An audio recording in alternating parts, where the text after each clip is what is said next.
Was geht ab, Bear Army, und welcome back auf dem YouTube-Kanal. Ja, die Reise ist schon fast vollbracht, denn wir befinden uns gerade im Auto und fahren jetzt zum Einkauf. Ja, ich bin dabei, denn es geht an den Ladeeinkauf. Laden heißt, die Kohlenhydratspeicher werden gefüllt. Morgen ist Tag der Abwaage. Es wird auch nochmal ein spannender Tag und danach beginnt das große Fressen. Nee, aber dann werden die Kohlenhydratspeicher maximal voll gemacht. Der Bär erwacht zum Leben sozusagen und dafür brauchen wir einige Dinge und die gehen wir jetzt besorgen.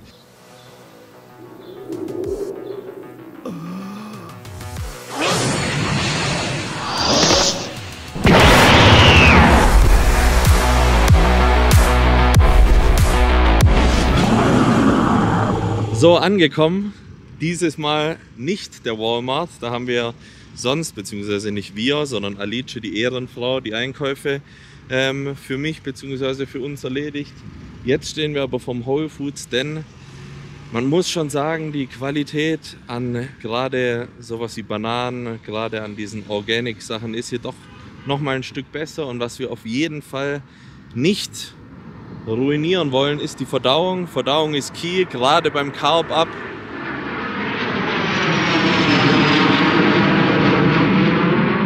So wird der Flieger auch am Samstag auf der Bühne zünden. Aber gerade beim Carb-Up muss man darauf achten, dass wirklich da mit der Verdauung alles passt, wenn man so viele Kohlenhydrate essen muss, wie ich es in den nächsten Tagen, beziehungsweise in den 2 Tagen. Dementsprechend gucken wir hier einfach nach den Lebensmitteln. Die sind vielleicht ein bisschen teurer, aber ganz ehrlich, man will sich am Ende nicht noch die Vorbereitung verkacken, wegen ein paar Dollars mehr oder weniger. Deswegen schnappen wir uns einen Wagen, machen das Ding voll mit allem, was wir brauchen, und zeigen euch dann, ja, was es alles gegeben hat, um den Bären prall zu machen.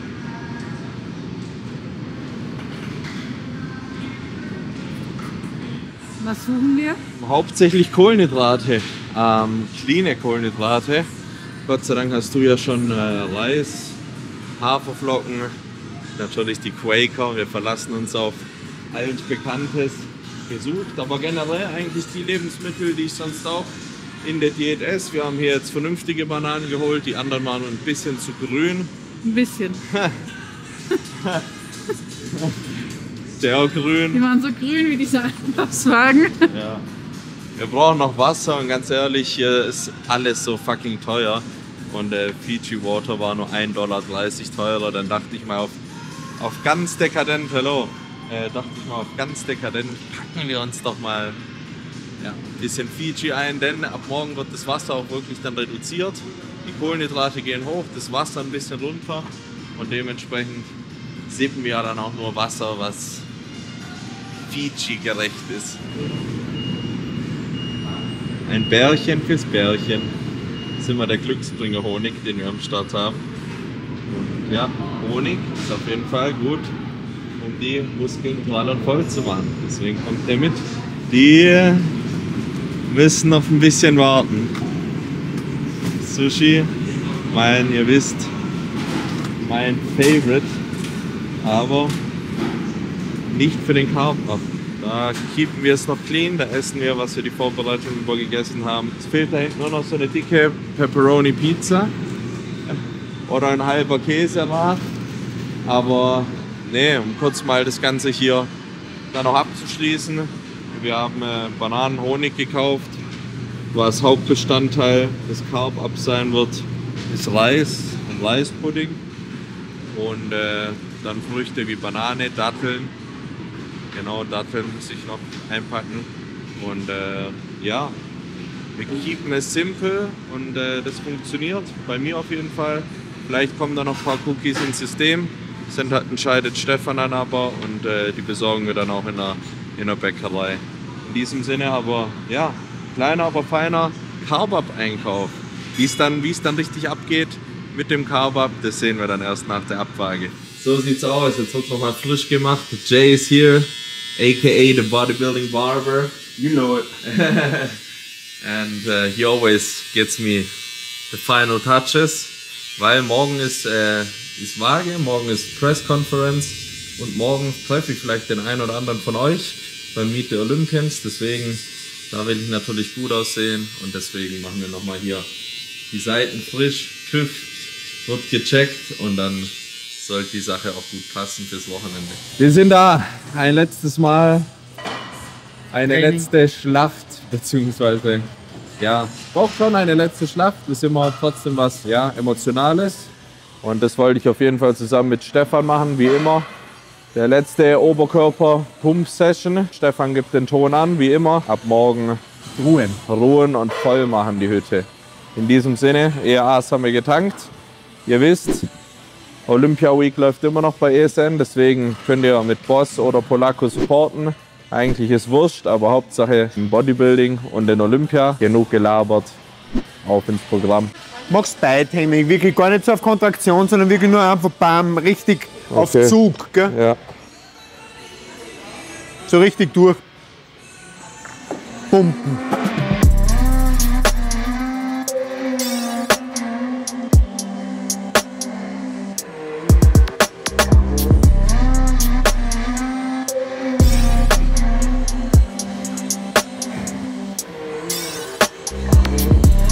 So, und passt schon.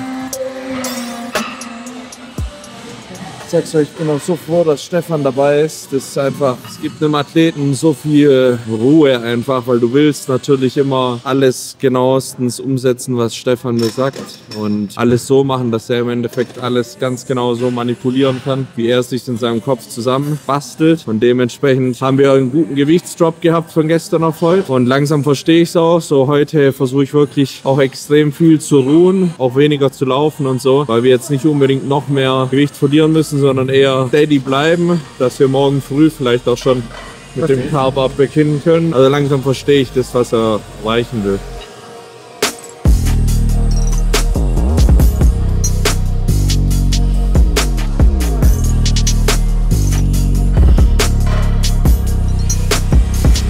Schieb die Brust schön hoch, komm.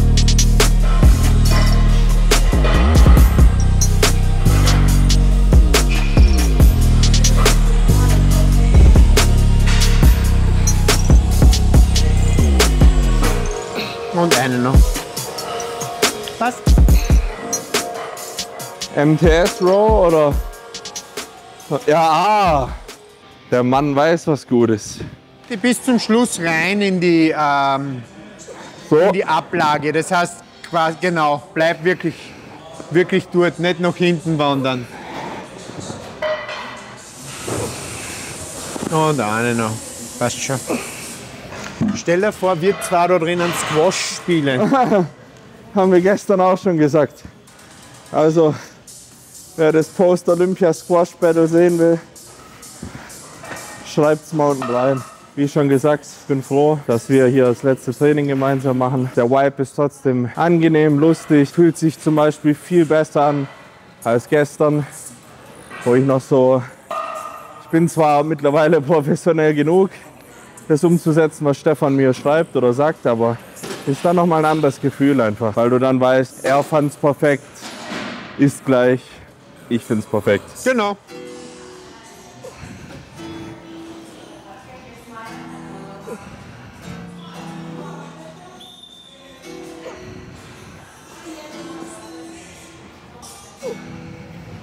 Und eine noch. Passt. Ja, sehr schöne Bewegung.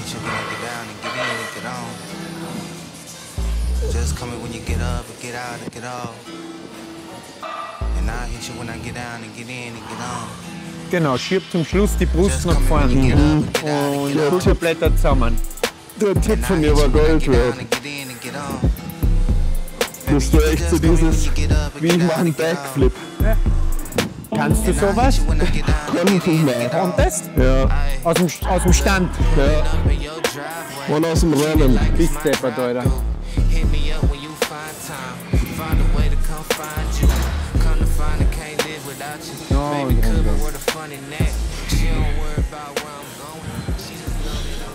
Letzter Tag mit ein bisschen mehr Wasser.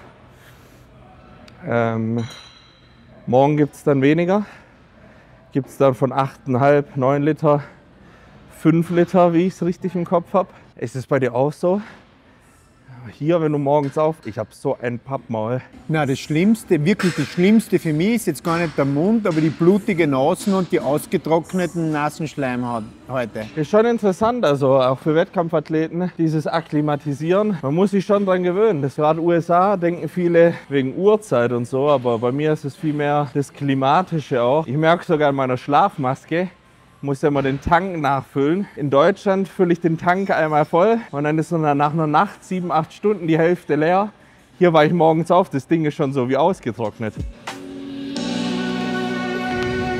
Lock nicht aus. Bau nur Brustspannung bis zum Ende auf und fertig.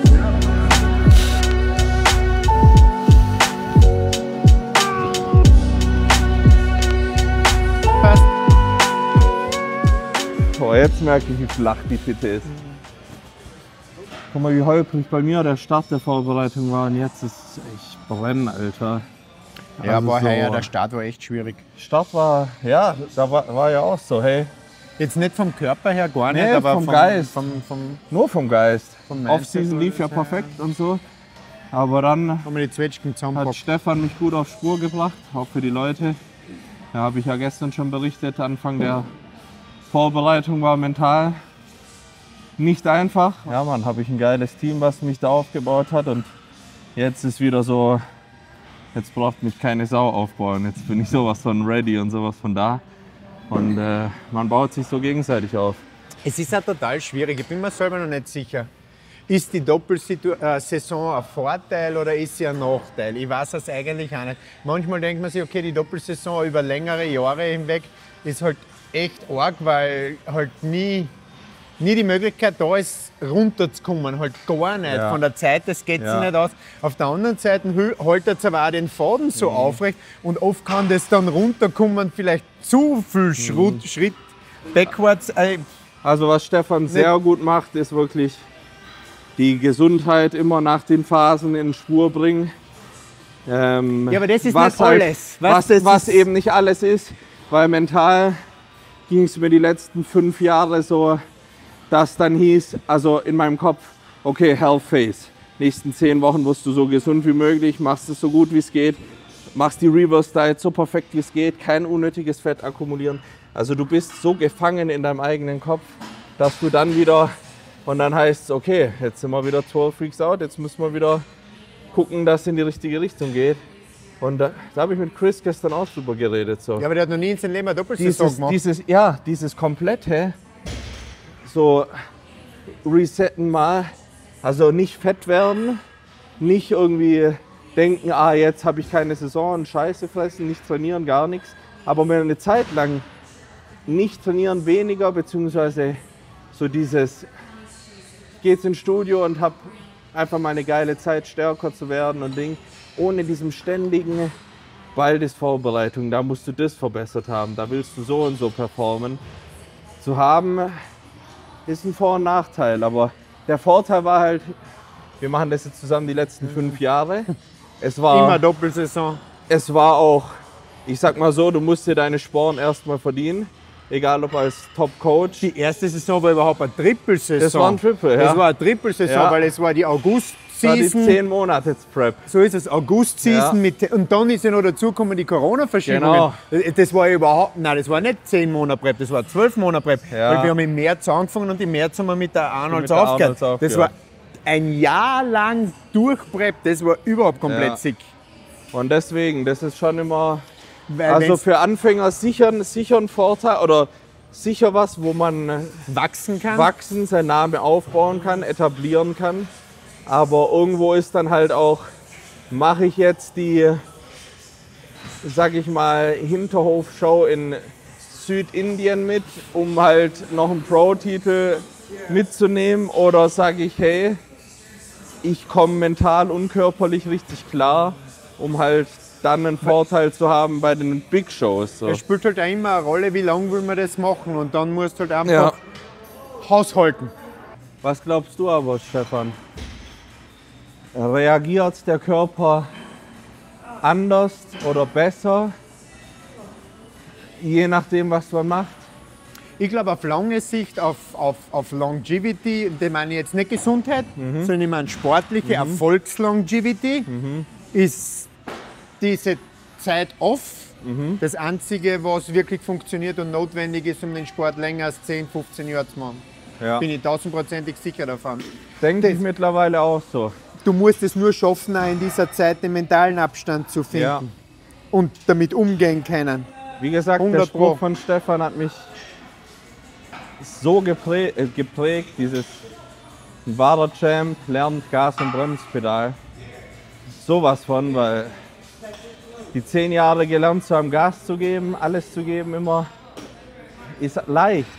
Meine Komfortzone zu verlassen, heißt jetzt eher mal auf die Bremse zu treten. Bei Stefan heißt die Komfortzone zu lassen, mal zu sagen, hey, nicht noch mehr Athleten aufnehmen, nicht, also wirklich auch sein Limit so zu kennen und bewusst mit der Entscheidung umzugehen, wie und was man handelt, weil sich durchzuheizen, und ich bin voll dankbar, weil Stefan, die geilste Reputation natürlich wäre für ihn, ja, du competest jetzt 10 Jahre durch und dann bist du, aber er ist also auch ein Coach, wo man sagen muss, der sagt manchmal, ey, ist mir jetzt scheißegal, du trittst jetzt so auf die Bremse und du machst jetzt das nicht oder so nicht, weil es mir auch um deine, nicht nur Gesundheit geht, sondern auch eben um deine Um die Psyche, Karriere, Longevity, so ist es. Karriere. Und deswegen arbeite ich für immer mit Stefan zusammen, habe ihn mir ausgesucht und das sind nur einer von wenigen Aspekten, warum das der Fall ist. Das ist kein Coach, der den schnellen Erfolg sieht. Ich meine, so viele Leute vergessen, dass du die Scheiße schon, du machst es länger, als ich alt bin. Man kennt dich im Hype, Social Media technisch vielleicht seit 3 Jahren, seit 4 Jahren. Aber Stefan hat so viele Leute kommen und gehen sehen, da ist so viel Knowledge, da ist so viel Wissen drin und Verantwortung, dass er einfach, das ist So viele Talente auch kommen und gegen sich. Ja. Und das hat halt oft total wehgetan, oder was du gedacht hast, Ja. okay, bist du deppert, da hat es Leute gegeben, was du dachtest, der bringt alles, aber er halt ausbrennt. Und die waren aber auch nicht mal, weil wenn du sagst ausgebrannt, denken die Leute immer, gesundheitlich und so Nein. ruiniert. Einfach die Birne ausgebrannt. Durchgegangen. Und das ist Meistens das. es ist genau viel mehr das als alles andere.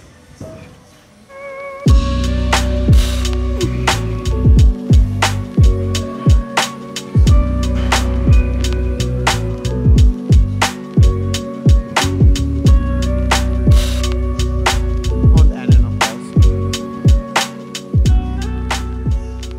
Passt. Hinten ist Trizepsgetalbung, nach außen ist Titte. Okay. Also immer Ellbogenposition. Und du willst nach Titte. Außen. Ich will Titte. Ich will Ja. wirklich Titte. Ich will, dass Bewegung. Siehst du, wie ich es nach oben schieb? Ja. Ja. Füße sind scheißegal, oder? Auch. Es Also- kommt nur darauf an, wo gehen die Ellbogen hin. Mach mit deinen Haxen, was du willst. Pass halt nicht an. Ellbogen raus. Und jetzt ziehst du meinen Ellbogen. Ja, genau. Das will ich. Ja. Verstehst du, was ich meine? Ja. Ist geil, oder? Übel.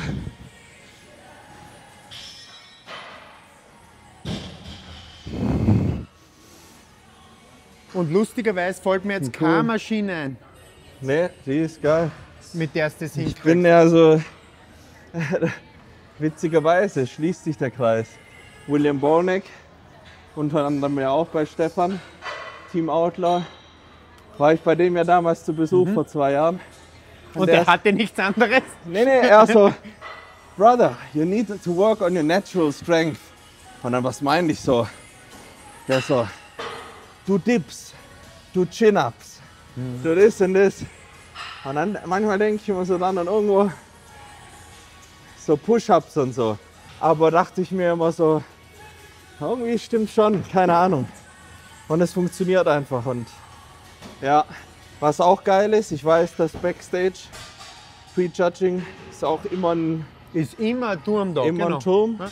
Und das mache ich echt gern, weil Easy du hast Power. schon noch Trizeps dann immer ein bisschen drin. durch die andere Und so die Körperspannung. Mobility. Nein, die Körperspannung ist ganz eine andere, wenn du es mit dem eigenen Körpergewicht machst. Das in der Schiene. Ja. Der Bauch ist angespannt, die Core Ja. ist unter Spannung, du bist schön auf Zug. Das ist cool. Du hast mir ja gestern schon die Pläne für die Aufladung des Bärens zukommen lassen. Muss irgendwie einkaufen gehen. Wir waren schon. Ja, eben, deswegen. Alles da. Aber Strategie kurz dahinter. Ja, Du machst ja immer einen Backload sozusagen. Wir haben ja jetzt echt schon ganz, ganz viele Shows und wir wissen, dass der Körper eigentlich, nehmen wir es jetzt einmal so, nicht genug kriegen kann. Sehe ich jetzt einmal so.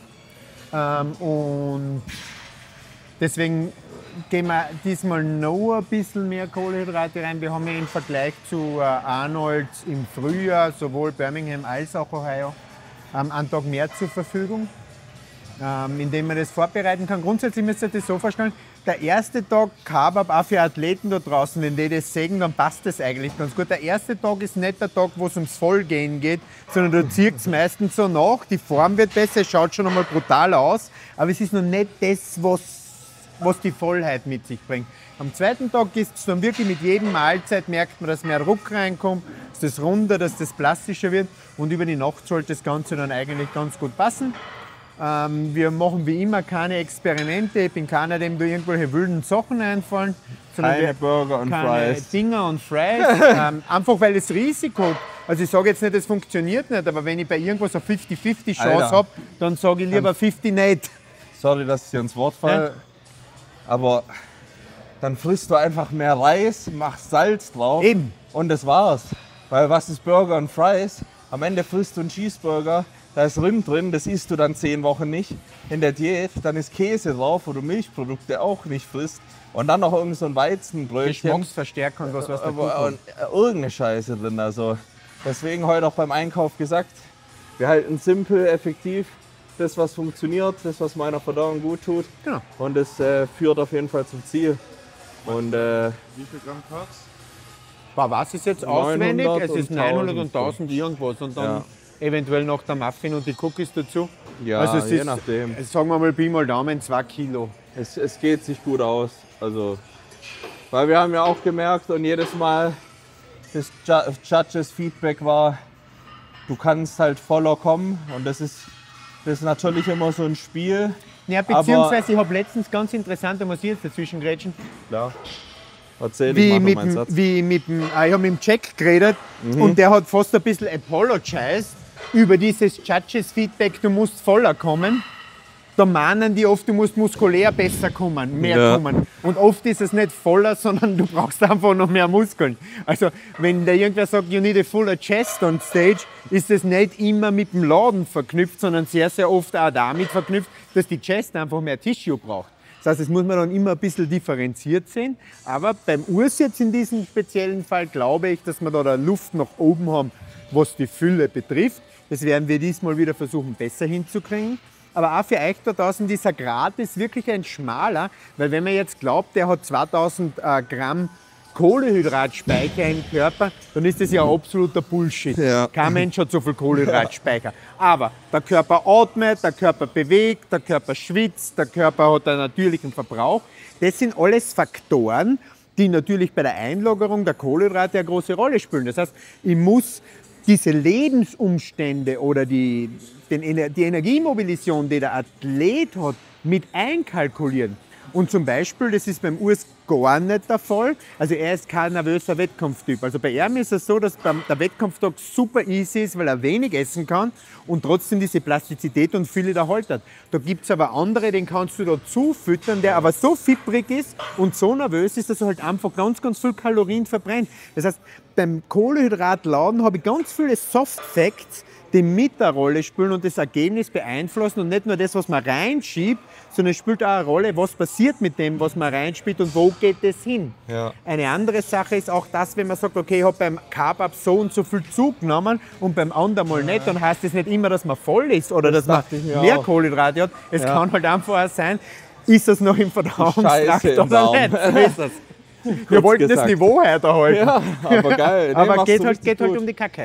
Weil Stefan ist ja gerade für seine Peaks bekannt, für Also die Quote, dass ein Athlet von Stefan scheiße aussieht, wenn es keine anderen Einflüsse hat, wie der Athlet hält sich nicht dran, der Athlet scheißt sich die Seele aus dem Leib. Es passiert selbst dann ist die Trefferquote so hoch wie bei keinem anderen Coach, würde ich sagen, was den perfekten Peak angeht.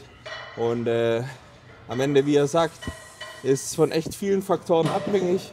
Und so ein kleines Quäntchen Glück ist dann auch immer dabei. Ist dabei. Einfach wie ist, also das kennen wir alle selber. Wir hauen uns einen Pumpbooster rein, wir fressen genug, wir trinken genug, wir haben gut geschlafen, dann gehst du ins Training und manchmal ist einfach so, dann andere haben irgendwie 9 Stunden auf dem Bau gearbeitet, 1 Stunde gepennt, gehen ins Studio und blasen so einen Pump weg. Also es ist immer wieder interessant zu sehen und ja, das macht es am Ende dann umso interessanter, wie es am Wettkampftag ist. Aber es ist auch immer lustig, so bei gerade Athleten, die noch ein Weigh-In machen müssen. Wie Stefan gesagt hat, so der erste Ladetag. Wusch. Also er fragt mich dann meistens nicht mal, kommt was an oder so, sondern ich so, ja Stefan, willst du irgendwie Feedback? Der so, Junge, Feedback von was? Wir holen dich gerade so von 6 Meters under the ground, also aus dem Grab an die Erdoberfläche und dann am nächsten Tag, wie er sagt, merke ich so Mahlzeit für Mahlzeit, da passiert was so und das ist immer interessant, aber Stefan hat ein Auge auf mich und wir haben es mittlerweile oft genug gemacht, deswegen mache ich mir da keine großartigen Gedanken. Das Geile ist halt, was du mir vielleicht bestätigen kannst, wenn ein Athlet, gerade Amateurathleten da draußen oder die alle, die mal auf die Bühne gehen wollen, Peak Week heißt nicht, ich werde aus Scheiße Gold. Ja. Was auf jeden Fall das Wichtigste ist, dass ihr die Form habt. Und dann kann man vielleicht auch sagen, ist das Risiko, was zu verkacken, viel geringer. Sehr gering. Weil wenn du mit 10% denkst, irgendwie ich tue aufladen, entwässern, irgendwelche Hokuspokus-Tricks machen, dann kannst du halt 5% besser oder 55.000% schlechter aussehen. Aber wenn du knüppelhart bist, selbst da, wenn du ein bisschen überlädst, ist es nicht so, dass du dann komplett fett bist oder Fett komplett verwässert. Und das ist halt auch so. Für mich ist immer so ein essentieller Punkt und das ist zum Beispiel auch der Punkt, wo wir jetzt gesagt haben, zum Diogo, er kann nicht starten. Am Sonntag vor dem Wettkampf muss es passen. Das muss am Sonntag vor dem Wettkampf passen, weil in den letzten Wochen holst das, was am Sonntag davor nicht passt, ganz einfach nicht mehr raus. Fast schon 2 Wochen vorher. Also so. Da gehen schon noch wilde Sachen manchmal, aber also das Last Minute ist Sonntag vor dem Wettkampf. Was da nicht passt, wird nicht mehr passen.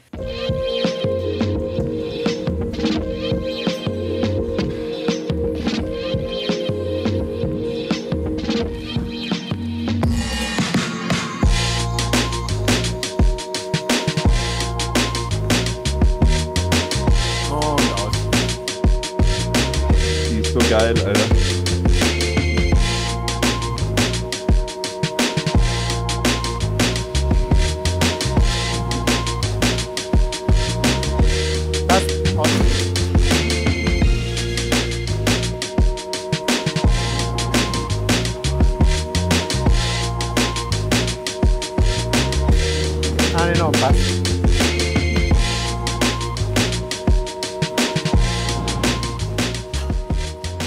Ich meine, ich finde das ja lieb alles, aber ich verstehe, werden die den Mehrwert von den Holzdingern nicht verstehen, dass das dann so macht.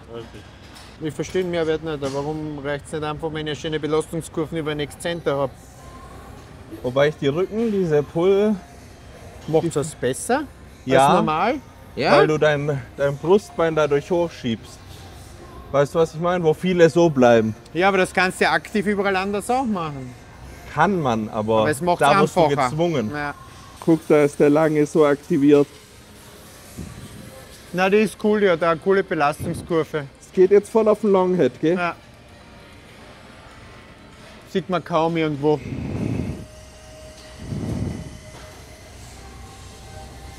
Und aus dann.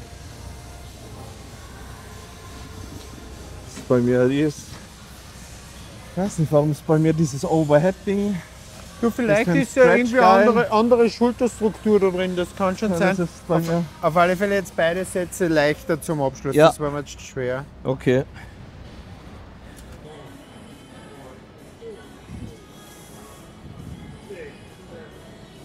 So Leute, Stefan und mein Job wären für heute erledigt. Ja, Stefans Job noch nicht.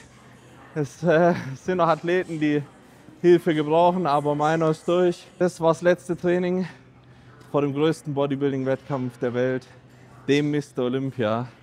Und ich sage schon mal herzlichen Dank durch alle Trainings, die ihr mich durch diese Vorbereitung begleitet habt, die ihr mich motiviert habt, mir gut zugeredet habt. Wie schon erwähnt, es war eine sehr anfordernde Vorbereitung, gerade psychisch. Und da habt ihr unter anderem auch auf jeden Fall gut mit durchgepusht. Ja, wir haben durchgezogen und alle Leute, die Challenge mitgemacht haben, auch Respekt an euch. Ging auch richtig was vorwärts bei einigen. Sowas freut natürlich immer, wenn wir die Message, die Liebe, die Passion, die wir für den Sport haben, an euch weitergeben können. Ich werde Deutschland würdig vertreten, werde mir den Arsch aufreißen, werde kämpfen, werde eine geile Show liefern und was dann rauskommt, liegt nicht mehr in unseren Händen. Wir haben das Beste gegeben und sagen somit Adios aus dem Gym und bis morgen.